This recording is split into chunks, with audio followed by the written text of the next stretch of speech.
awal sampai pertengahan bulan September, pemerintah Indonesia telah menyebar nyamuk. Nyamuk yang disebar itu ada di Jakarta Barat, di Jawa Tengah, dan di Bandung.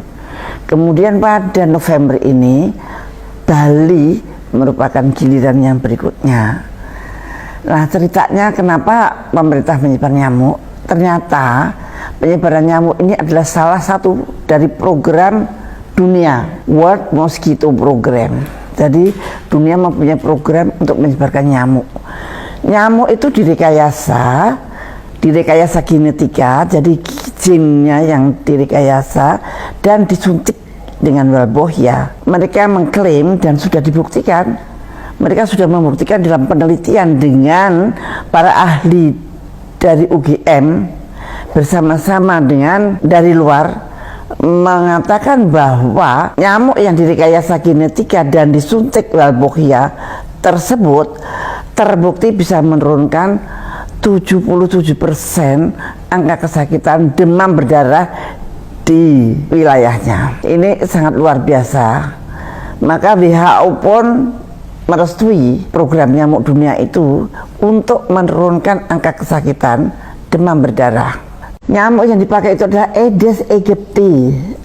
Aedes aegypti itu adalah jenis nyamuk yang dia bisa menularkan demam berdarah. Dia juga bisa menularkan cikungunya.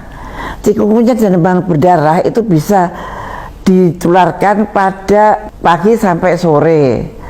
Tetapi kalau Zika itu juga bisa ditularkan oleh Aedes aegypti itu pada malam hari. Dengan klaim mereka kalau nyamuk itu sudah direkayasa genetika dan sudah disuntikkan Walbohia, artinya sudah tidak bisa lagi membawa virus-virus demam berdarah dan tidak bisa membawa virus Zika. Ibu, apakah sudah tahu efek jangka panjangnya? Saya jawab belum, karena setiap penelitian dengan nyenggol-nyenggol jin, nyenggol-nyenggol genetik itu errornya tidak bisa kita ketahui sekarang juga. Kita baru bisa tahu antara 2 tahun dan 10 tahun yang akan datang. Kemudian yang ahli ekologi, apakah Anda tahu Ibu bahwa nyamuk itu bagian daripada rantai ekologi yang sudah berlangsung di dunia ini, dan biasanya Tuhan menciptakan itu seimbang. Kenapa sekarang nyamuk itu akan dimusnahkan dengan cara seperti itu dan direkayasa genetika yang seperti itu? Karena dengan direkayasa genetika dan di Walbohia itu mereka juga mengklaim tidak akan bisa berkembang lagi gitu.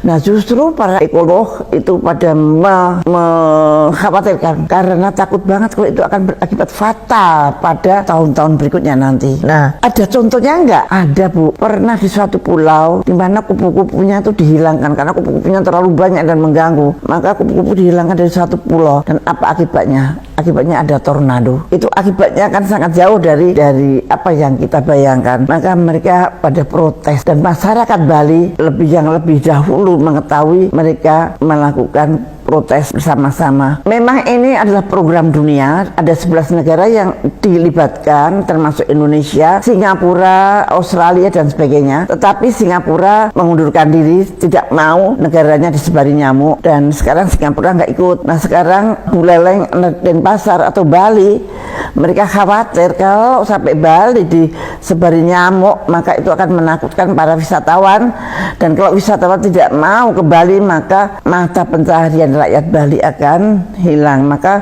rakyat Bali tidak menghendaki penyebaran nyamuk itu diadakan di Bali. Nah, bagaimana saudara-saudara Anda mau daerah Anda disebari nyamuk?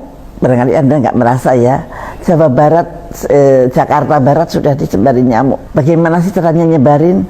Ternyata disebarinya lewat gelas-gelas yang berisi telur-telur nyamuk, dilewatkan RT RW. Saya tidak mengerti bagaimana efek yang sebetulnya akan terjadi. Tapi yang jelas, kalau menurut data penelitian itu, dia akan menurunkan angka kematian atau angka kesakitan dari demam berdarah dan chikungunya maupun Zika. Tetapi nampaknya belum ada hasil penelitian lainnya yang diekspos tentang akibat ekologi, tentang akibat jangka panjang karena adanya gene drive, akibat jangka panjang karena berubahnya ekologi di sekitar kita, Nah itu belum ada penelitiannya. Lagi-lagi kita menjadi bahan penelitian. Ya itulah nasib kita. Siapa yang mau memikirkan kita kalau bukan kita sendiri?